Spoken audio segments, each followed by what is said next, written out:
Assalamualaikum warahmatullahi wabarakatuh. Perkenalkan, nama saya Anwar Ansori dari Universitas Pancasakti Bekasi dengan NIM 187225013 Prodi Pendidikan Ekonomi. Di sini saya akan mengerjakan tugas UTS pengantar ekonomi bisnis dengan dosen pengampu Ibu Nadia Rista, SPD, MPDE.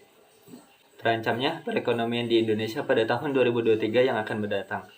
Terkait berita yang beredar tentang ancaman resesi global 2023, kondisi ini diperjelaskan dengan berbagai resiko yang mulai muncul di permukaan seperti inflasi tinggi, fenomena strong dollar, krisis pangan, hingga perang yang jauh dari kata damai.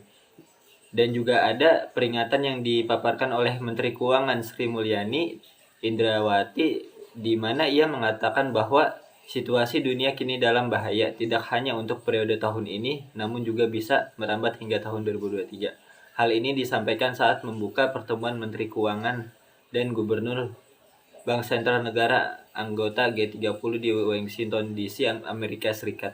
Krisis seperti ini akan terus berlanjut karena pemerintah kurang memperhatikan krisis yang terjadi pada negara diri sendiri. Akibatnya, terjadi krisis-krisis yang baru lagi bermunculan. Kasus resesi seperti ini juga akan menimpa negara-negara tetangga seperti Amerika, Eropa, Cina. Mereka pun tampak tidak baik-baik saja. Tidak hanya di Indonesia saja, kondisi ini akan membuat perekonomian domestik menjadi tidak pasti atau tidak stabil. Pertumbuhan produk domestik bruto PDB akan melemah.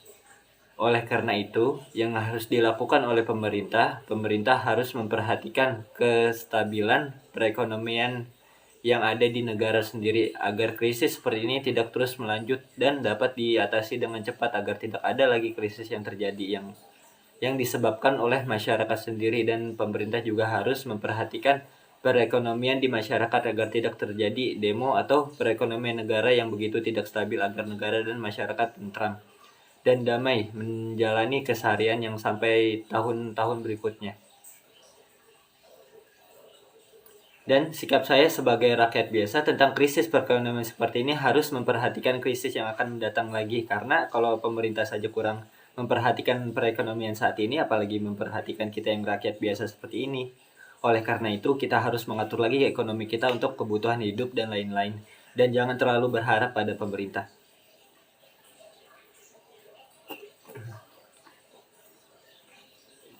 Dan saya juga akan menjelaskan outsourcing.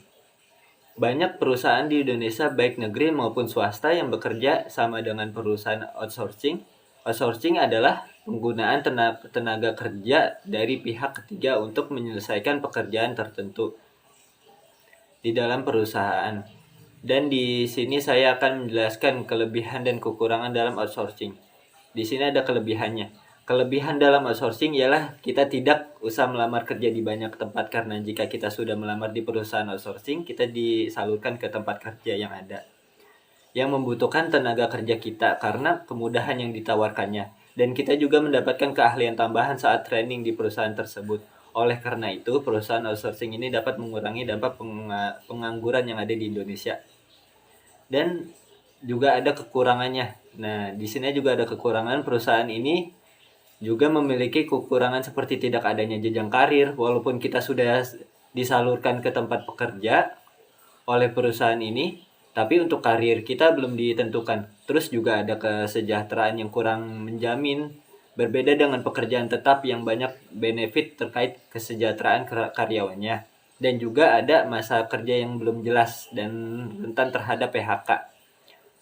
Ada kemungkinan masa kerja panjang tapi gaji yang kurang jelas, dan masih ada pungli liar yang tidak bertanggung jawab dalam perusahaan outsourcing tersebut.